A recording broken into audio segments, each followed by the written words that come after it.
আসসালামু আলাইকুম এভরিওয়ান, আপনারা সবাই কেমন আছেন? আশা করি অনেক ভালো আছেন। আজকে আপনাদেরকে দেখিয়ে দেবো কীভাবে বিকাশের পিন পরিবর্তন করবেন। আপনারা অনেকে বিকাশের পিন পরিবর্তন করতে পারেন না, তো তাদের জন্য আজকের এই ভিডিওটি। আপনারা কীভাবে খুব সহজে বিকাশ পিন পরিবর্তন করবেন সেই প্রসেসে দেখিয়ে দেবো আজকের এই ভিডিওর মাধ্যমে। তো পুরো ভিডিওটি দেখে দেখুন, অবশ্যই বুঝতে পারবেন। আর যারা আমার চ্যানেলটা এখনও সাবস্ক্রাইব করেনি, অবশ্যই চ্যানেলটা সাবস্ক্রাইব করে রাখেন আর পাশে থাকা বেল আইকন বাজিয়ে দেন। তো প্রথমত কী করবেন, মোবাইলের ডায়াল অপশনে চলে যাবেন। ডায়াল অপশনে চলে যাওয়ার পরে এখানে লিখবেন *247#।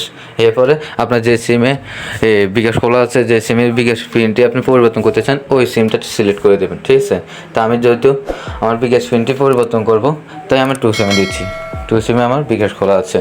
তো 2 সিমে বিকাশ খোলা আছে। তো সেন্ড করার পরে এখানে এরকম একটা ইন্টারফেস শো হবে। তো আপনাকে কী করবেন, এখানে একটু চাপ দিয়ে এখানে 9 লিখে নেক্সটে ক্লিক করে দেবেন। নেক্সটে ক্লিক করার পরে আপনার সামনে এরকম একটা ইন্টারফেস শো হবে। তো এখানে দেখতেছেন 3 নম্বরে লেখা আছে চেঞ্জ পিন, বুঝতে পারছেন? তো এখানে কী করবেন, 3 লিখে চেঞ্জে ক্লিক করে দেবেন। নেক্সটে ক্লিক করার পরে এখানে বর্তমান যে পিন নাম্বারটি আছে সেই পিনটি চাচ্ছে। আপনার বর্তমান যে পিনটি আছে এই পিনটি এখানে দিয়ে দেবেন।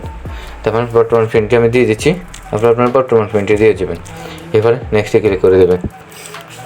নেক্সটে ক্লিক করার পরে এখানে দেখতেছেন এই চেঞ্জ পাসওয়ার্ড মানে নিউ পিন আপনার দিতে বলতেছে, বুঝতেছেন? মানে 5 সংখ্যার নতুন একটা পিন করে আপনার দিতে বলতেছে। তো আমি নতুন করে একটা পিন দিয়ে দিচ্ছি, আপনার চয়েস মতো দিয়ে দেবেন। তো আমি নেক্সটে ক্লিক করলাম।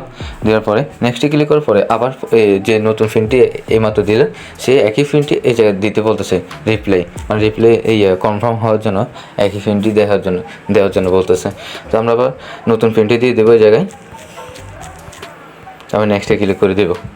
ক্লিক করে দেওয়ার পরে এরকম একটা ইন্টারফেস শুরু হচ্ছে আপনার সামনে। এই দেখতেছেন এখানে লেখা আছে আপনার পিনটি পরিবর্তন হয়ে গেছে। তো আশা করি বুঝতে পেরেছেন কীভাবে বিকাশ পিন আপনারা পরিবর্তন করতে পারবেন খুব সহজে।